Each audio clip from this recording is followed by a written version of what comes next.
नमस्कार, बहुत स्वागत आप सभी का। मैं हूं सुशांत सिन्हा। ये वीडियो बहुत इंपॉर्टेंट है और इसलिए इसे आखिर तक जरूर देखिएगा, क्योंकि भारत के पड़ोस में नेपाल में आग लगी हुई। लेकिन सवाल यह है कि जो बांग्लादेश में हुआ, जो श्रीलंका में हुआ और अब नेपाल में हो रहा है, क्या उसका भारत से कोई कनेक्शन है?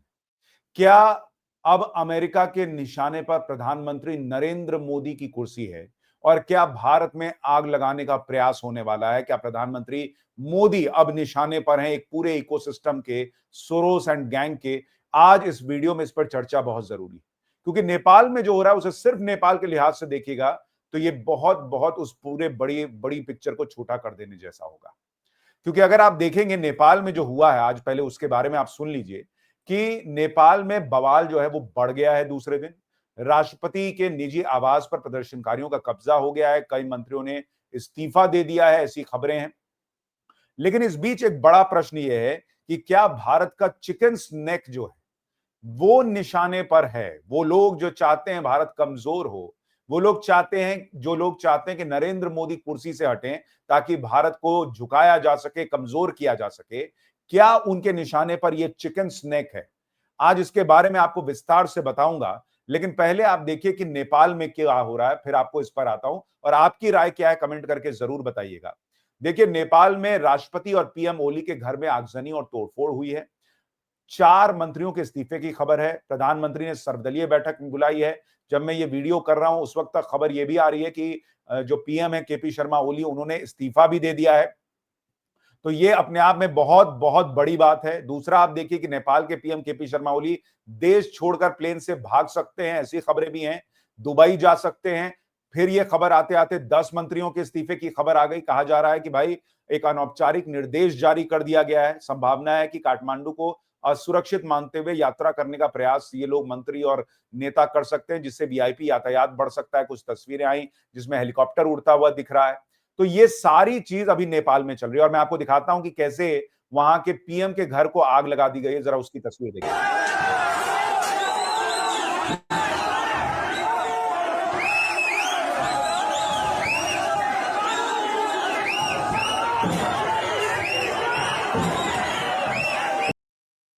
एक और तस्वीर आपको दिखाता हूं। ये आपको सेम पैटर्न नहीं लग रहा है जैसा श्रीलंका में हुआ, जैसा बांग्लादेश में हुआ? सेम राष्ट्रपति का घर जला देना, पीएम का घर जला देना। एक और तस्वीर देखिए।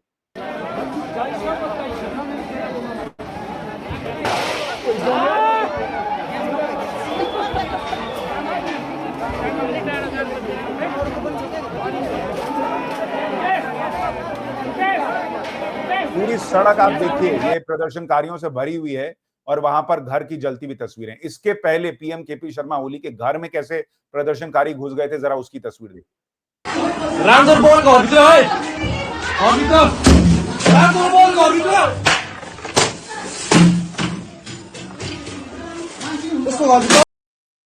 यानी सेम पैटर्न जो श्रीलंका में हुआ था, आपको याद होगा, वहां पर राष्ट्रपति के घर में सब घुस गए थे, प्रधानमंत्री के घर में घुस गए थे। और बांग्लादेश में जो हुआ था, यहां तक कि सड़क पर कहा जा रहा है कि सेना नेपाल की उतरी है, तो सेना के हाथ से बंदूकें छीन ली हैं इन प्रदर्शनकारियों ने। और ये प्रदर्शनकारी कौन है? जेन जी, 18 से 22 साल के युवा हैं, युवतियां हैं, वो लोग हैं। जरा देखिए कैसे बंदूकें छीनी गई।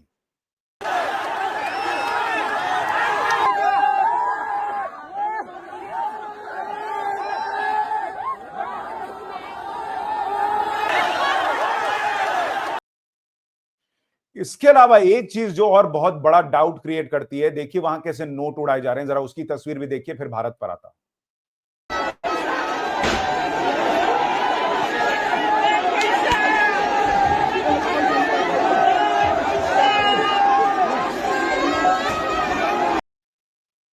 पैसा लूटो लोग कह रहे हैं और वहां पर नोट उड़ रहे हैं। अब सवाल यह है कि भाई ये प्रदर्शन नेपाल में, जहां प्रधानमंत्री को इस्तीफा देना पड़ रहा है या भाग जाना पड़ रहा है, सड़क पर पूरी तरह से युवा आ गए हैं और इस तरह का प्रदर्शन, इसकी वजह क्या है? भाई कहा जा रहा है वहां सोशल मीडिया ऐप जो है, यूट्यूब, फेसबुक, इंस्टा वगैरह बैन कर दिए सरकार ने, क्योंकि ये लोग जो है वो नियम मानने को तैयार नहीं थे सरकार का, कि भाई आपको वहां पर जो है लिखित में देना होगा कि कार्रवाई जो है वो हो सकती है। इस पर जो है वो इतना बड़ा प्रदर्शन हो गया देश के अंदर। और इसलिए अमेरिका का क्या इसके पीछे हाथ है, सवाल उठ रहे हैं। 19 लोगों की मौत और 300 से ज्यादा घायल हैं, उसके बावजूद प्रदर्शन बढ़ रहा है। 18 से 28 साल के युवा इस प्रदर्शन में शामिल हुए हैं। 12,000 से ज्यादा प्रदर्शनकारी संसद भवन के परिसर में घुस गए हैं और सेना ने कई राउंड फायरिंग की है, ऐसी भी खबरें आ रही हैं और ये 2 दिन से चल रहा है। एक दिन की बात नहीं कि एक दिन ऐसा हो गया। इस तरह के वहां पर जो है वो प्रोटेस्ट की अपील आ रही है कि भाई इस तरह से पार्लियामेंट हाउस के बाहर प्रोटेस्ट करना, ऐसी अपीलें आई थी। वी पे यू फ्लेक्स, वी पे नेपो बेबीज, इस तरह की चीजें जो हैं, करप्शन की बातें जो है वो कही जाने लगी और इस तरह की चीजें होने लगी वहां पर। लेकिन आप देखिए जो कहा जा रहा है कि अमेरिका का इसमें हाथ है, ये आप देखिए एक ट्वीट किसी ने किया कि Marco Rubio the secretary of state on May 28, 2025 announced a new visa restriction policy that applies to foreign nationals who are responsible for censorship. This makes it unacceptable for foreign officials to demand American tech platforms to adopt global content moderation policies or engage in censorship. यानी जो सवाल उठ रहा है कि क्या नेपाल के अंदर जो कंपनियों से कहा गया कि भाई आपको नेपाल के नियम के हिसाब से चलना होगा, उसकी नींव अमेरिका ने पहले ही रख दी थी कि भाई हम वीजा नहीं देंगे अगर किसी भी देश में ऐसा होगा। और इसीलिए अमेरिका का इसके पीछे हाथ बताया जा रहा है कि अमेरिका ने ये कराया, क्योंकि चाइना के ऐप्स बैन नहीं हुए, अमेरिका के ऐप्स बैन हुए, तो अमेरिका और चाइना की लड़ाई के तौर पर भी इसको देखा जा रहा है। लेकिन सवाल यह है कि क्या ये सिर्फ अमेरिका चाइना की लड़ाई हो सकती है? क्या नेपाल के अंदर जेन जी इतना बड़ा प्रदर्शन कर सकता है बिना किसी बैकिंग के? और क्या इसमें निशाने पर भारत भी हो सकता है? ये बड़ा सवाल इसलिए है क्योंकि देखिए अमेरिका भारत को लगातार धमका रहा है। अब ये जो नेवेरो हैं, इन्होंने कहा था पीटर नवारो ने कि नहीं माने तो अच्छा नहीं होगा। मतलब भारत को धमकाने की स्थिति में है ये लोग। एक तरफ ट्रंप कह रहे हैं कि मोदी मेरे अच्छे दोस्त हैं और दूसरी तरफ ये आदमी उनका सलाहकार जो है वो धमका रहा है कि भाई नहीं माने तो अच्छा नहीं होगा। वो कह रहा है कि भारत को किसी न किसी समय अमेरिका के साथ व्यापार वार्ताओं पर सहमत होना ही पड़ेगा। अगर ऐसा नहीं होता है तो नई दिल्ली रूस और चीन के साथ खड़ी नजर आएगी और ये भारत के लिए अच्छा नहीं होगा। तुम हमारा अच्छा डिसाइड करोगे क्या? अच्छा नहीं होगा, ये तो धमकाने वाली बात हो गई। और क्या ये अच्छा नहीं होगा, उसी की वजह से नेपाल में ये सब हो रहा है। क्योंकि अगर आप देखेंगे भारत का जो चिकन स्नेक कहा जाता है, जिसको वो शर्जील इमाम ने कहा था कि इसको काट देंगे तो पूरा पूर्वोत्तर हम अलग कर देंगे भारत से, उसमें एक तरफ काठमांडू है और नीचे बांग्लादेश है। और बांग्लादेश में जो सत्ता परिवर्तन हुआ, तख्ता पलट हुआ, उसके पीछे अमेरिका का हाथ माना जाता है, डीप स्टेट का हाथ कहा जाता रहा है। दूसरी तरफ आप देखिए अब नेपाल में हो रहा है और ये दोनों देश ऐसे हैं जिनके बीच में भारत का चिकन स्नेक है। वो छोटा सा हिस्सा है जिसके जरिए पूर्वोत्तर के राज भारत के एक दूसरे बाकी भारत के बाकी हिस्सों से कनेक्टेड है। तो क्या ये जानबूझकर नेपाल में आग लगाई गई है ताकि भारत को दबाव में डाला जा सके?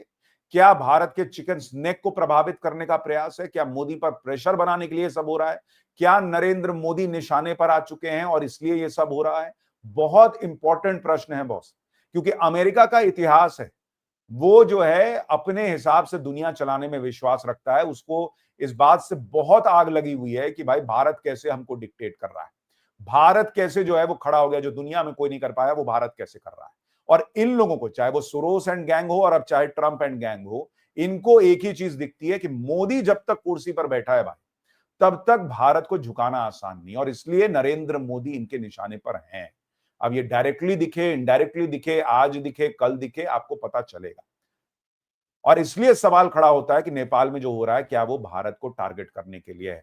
आपकी राय जरूर बताइएगा। लेकिन मैं आपको बताता हूं कि कैसे दुनिया के दूसरे देशों में, जैसे आप जापान में देखिए, जापान के पीएम शिगेरू इशिबा ने रिजाइन कर दिया।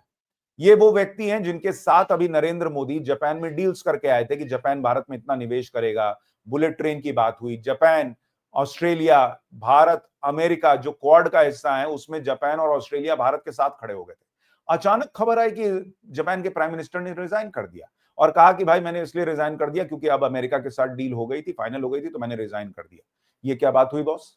इसको उपलब्धि माना जा रहा है कि जापान पर अमेरिका ने 25% का टैरिफ लगाया था, उसको घटा के 15% का किया और ऐसे में प्रधानमंत्री ने इस्तीफा दे दिया।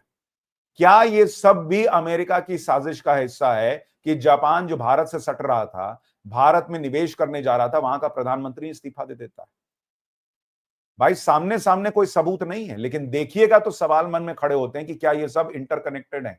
उधर फ्रांस में प्रधानमंत्री ने इस्तीफा दे दिया है और वहां गवर्नमेंट कोलैप्स कर गई है। कहा जा रहा है कि भाई उस आदमी ने क्या किया था, उसने कहा था कि भाई वहां पर जो है, जो 2 पब्लिक हॉलिडे है उसको खत्म करो, टैक्स जो है वो बढ़ाओ, स्पेंडिंग कम करो ताकि देश में जो है वो बेहतर अर्थव्यवस्था बन सके।